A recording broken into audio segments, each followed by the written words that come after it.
Hello guys, welcome back to my channel, my brotherku ya. Jumpa lagi nih sama saya, siapa lagi kalau bukan John Itung. Oke guys ya, pada kesempatan yang sungguh sangat berbahagia ini, John Itung akan sharing apa saja yang harus dicek ketika kita baru mengganti LCD touchscreen ya. Dan untuk yang di tanganku ini, di atas mejaku ini adalah HP Vivo Y71. Ini baru kita ganti LCD sama touchscreennya. Nah, sebelum kita kasihkan kepada pelanggan, apa saja yang harus kita cek supaya nanti pelanggannya tidak balik ke sini lagi, komplain lagi, dan juga kita sudah bisa memastikan kalau ini sudah fix gitu kan, dan tidak mungkin terjadi kesalahan-kesalahan atau gangguan-gangguan lagi mungkin pada touchscreen kah, pada LCD dan lain sebagainya gitu. Nah, karena kita sudah memastikannya di sini. Jadi ya kalau memang tidak terjadi apa-apa seperti jatuh kena air, ya kemungkinan besar ini aman-aman saja ya. Karena kita sudah mengeceknya sebelum kita mengasihkan kepada pelanggan. Nah, baiklah, apa saja itu Bang yang harus dicek ketika kita baru selesai ganti LCD touchscreen? Yang pertama adalah LCD-nya itu sendiri ya. Nah, di sini saya pengen mengecek ya LCD-nya via kode dial. Kita buka dulu sandinya ini. Ya, di sini saya ingin mengecek LCD-nya ini via kode dial. Tapi sayang di sini bersandi lagi, sandi privasi. Ini adalah HP pelangganku. Kita hanya dikasihnya sandi yang ini guys ya, sandi buka kuncinya. Nah, sandi buka kuncinya kita hanya dikasih tahu ini. Namun untuk sandi aplikasinya tidak dikasih tahu. Enggak masalah. Nah, di sini kita bisa melihat-lihatnya saja, kita lihat secara seksama atau secara teliti atau secara detail lah istilahnya ya kan. Nah, di sini apakah ada bercak-bercak, mungkin ada bercak hitam, atau adakah di pinggirnya ini ada bayangan atau shadow? Ini kita mengecek LCD ya. Dan di sini kita lihat tidak ada bayangan, tuh kita lihat secara teliti saja pelan-pelan. Nah, tuh tidak ada cahaya yang terang di daerah tertentu pada LCD-nya. Dan ini ya lewat satu warna putih kayak gini, walaupun ada tulisan-tulisan atau angka kayak gini itu nggak masalah. Ini tetap bisa kita cek secara teliti guys ya.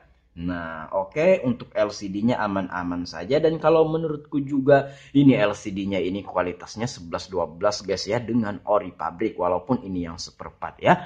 Nah, oke, LCD-nya harus kita cek, mana tahu ada bayangan atau ada tompel-tompel atau ada shadow atau ada flek hitam dan lain sebagainya, atau ada gangguan apapun pada LCD-nya. Kita cek dulu sebelum nantinya kita kasihkan kepada pelanggan ya. Walaupun kalau di tampilan wallpaper kayak gini, itu untuk flek hitam atau tompel-tompel atau shadow itu tidak begitu jelas kelihatan, karena di wallpaper ini banyak motif guys ya. Ini motifnya atau gambarnya juga banyak. Nah, salah satu yang terbaik, cara terbaik maksudnya untuk mengecek LCD-nya lewat satu warna kayak gini, kayak warna putih. Nah, kalau lewat kode dial itu macam-macam warna, kayak warna merah, biru, hijau, abu-abu, putih, warna-warni gambar macam-macam, gambar buah, bukan gambar macam-macam, gambar buah kayak gitu kan. Nah, gambar buah yang berapa tan gitu kan ketika kita mengecek LCD-nya via kode dial. Namun di sini tidak bisa karena terkendala di kunci privasi atau sandi privasi.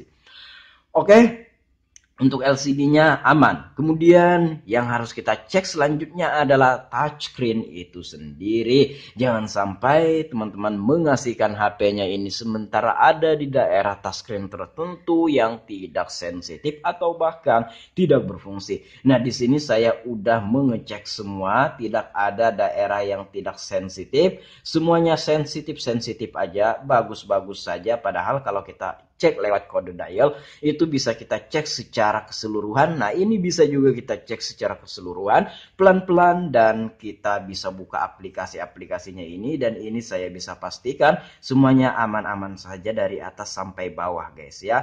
Nah, seperti itu. Oke, Tuh, untuk tombol backnya juga aman, tombol home dan tombol resetnya juga aman, dan ini aman-aman saja. Dan untuk tingkat kesensitifannya, untuk LCD touchscreen yang saya orderkan dan saya pasang ini sensitifnya sama banget 100% dengan yang ori pabrik. Dari cara tangan kita mendarat ke touchscreennya ini itu lemah banget, maksudnya lemah banget gimana? Sedikit saja kita sentuh udah berfungsi selayaknya yang ori pabrik. Oke, untuk LCD touchscreen aman, dan yang tidak kalah pentingnya adalah sensor, proximity sensor. Karena ada beberapa LCD touchscreen nih yang kadang ketebelan ya. Nah, kalau ketebelan dan pemasangannya tidak presisi, sensornya bergeser sedikit, sensornya ada di sini, ya itu bisa-bisa kalau kita nelpon layar LCD otomatis mati. Dan kita mungkin tidak bisa mematikan teleponnya kalau lawan bicara kita tidak mematikan teleponnya. Nah, bagaimana kita mau mematikan teleponnya kalau layar LCD mati atau padam sementara? Untuk mematikan teleponnya ada icon panggilan yang berwarna merah di sini yang harus kita tekan untuk mematikan teleponnya. Sementara kalau layar LCD mati itu tidak bisa. Ya, memang ada beberapa HP yang dimana layar LCD padam karena sensor ketutup, dan ketika kita nelpon layar LCD padam kan gitu, kemudian tekan tombol power dia mau hidup layar LCD-nya. Namun ada beberapa HP dan bahkan banyak HP yang saya temukan itu ketika nelpon layar LCD mati, sensornya ketutup, tekan tombol power tidak ada perubahan apa-apa gitu kan. Nah, itulah yang menjadi atau bisa menyebabkan kita ribet gitu. Dan juga kalau kita nelpon call center, tekan 1 untuk berbicara dengan customer service kami katanya kan. Bagaimana kita mau tekan 1 sementara layar LCD-nya mati gitu kan, karena sensor ketutup. Baiklah, untuk memastikannya itu bisa dicek via kode dial. Namun seperti kataku tadi, karena panggilannya semua aplikasinya ini dikunci, kita langsung tes calling ya, tes panggil. Oke, kita panggil. Ya. Coba.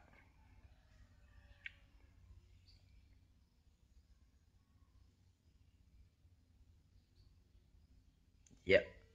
Tuh, kita angkat coba dan perhatikan tanganku akan kudekatkan ke sensornya dan mati guys ya. Itu menandakan bahwasanya sensornya ini normal. Nah, apabila ditelepon pas diangkat dia langsung mati gitu, nah ininya layar LCD-nya itu berarti sensornya ketutup karena mungkin pemasangan LCD yang kurang presisi. Kalau sensor yang rusak itu jarang, walaupun ada tapi itu jarang banget ya sensor rusak. Kebanyakan ketika kita baru ganti LCD yang pemasangan kurang presisi atau sudah presisi nih, hanya saja LCD touchscreen-nya kualitasnya kurang baik. Nah, itu bisa menutup sensor guys ya. Karena di sini adalah sensornya. Nah, kalau kaca touchscreen-nya ini kualitasnya kurang baik, nah ini kan kaca touchscreen untuk kamera bening. Nah, ini kaca touchscreen untuk sensornya itu bening-bening tapi agak dihitam-hitamkan. Di kamera tidak begitu kelihatan. Kalau kita lihat secara langsung itu akan kelihatan. Dan ini ya sensornya aman. Dan juga ya untuk segi fisik ketika kita ganti LCD touchscreen ini ya perlu diperhatikan juga ya. Kalau memang ketebalan LCD-nya atau pemasangan kurang presisi atau ada cahaya yang bocor dari samping, ya itu dikasih tahu lah sama pelanggan kan. Jangan sampai nanti pas pelanggan pulang, "Wih, apa nih yang mengganjal di LCD ini? Kenapa tinggian kayaknya si abang konternya masang?" Jangan sampai kayak gitu kan. Jadi itu diperhatikan juga. Dan untuk yang terakhir, mungkin gak terlalu penting tapi mungkin penting juga, yaitu ini. Nah, kontras atau brightness atau kecerahan. Nah, karena ada beberapa LCD itu kecerahannya tidak bisa main guys ya. Yang seperempat dia di tengah aja gitu. Nah, tidak terang tidak gelap. Namun kalau digelapkan kayak gini dia tidak mau gelap, dia ambil pertengahan. Pun kalau diterangkan dia tidak mau terang, dia ambil di tengah kayak gini. Dan itulah yang perlu dicek ketika kita ganti LCD touchscreen, yaitu LCD itu sendiri, touchscreen itu sendiri, proximity sensor ya, dan brightness atau kecerahan atau kontras. Dan ya kalau teman-teman bisa mengecek secara fisik juga ya, kalau memang bisa itu lebih baik guys ya, tinggal dilihat saja secara fisik. Kalau memang ketebalan ya kasih tahu lah sama pelanggan ya kan. Tapi ya kalau teman-teman pengen beli LCD touchscreen, paling enggak tanya dulu kepada penjualnya, ini ketebelan atau enggak, ini yang kualitasnya ini mendekati ori atau enggak gitu kan. Nah biasanya kalau teman-teman itu sering berbelanja LCD touchscreen ya teman-teman pastilah tahu kayak gitu kan. Nah, karena teman-teman sudah biasa pun untuk tokonya, teman-teman ada toko-toko yang memang langganan teman-teman. Kalau memang teman-teman itu ya sering berbelanja atau teman-teman itu buka usaha servis HP. Oke, sampai kita di penghujung video ini. Semoga video kali ini bermanfaat. Sampai jumpa di lain kesempatan. Kalau ada pertanyaan silahkan komen-komen. Kalau ada pendapat lain silahkan komen-komen juga. Kalau teman-teman pengen sharing sama John Itung, silahkan DM Instagram. Instagramku ada di sudut kiri bawah video ini @johnitung. Demikian saya akhiri video ini sampai di sini. Semoga bermanfaat. Terima kasih telah menyaksikan. Saya John Itung. See you the next video, my brotherku.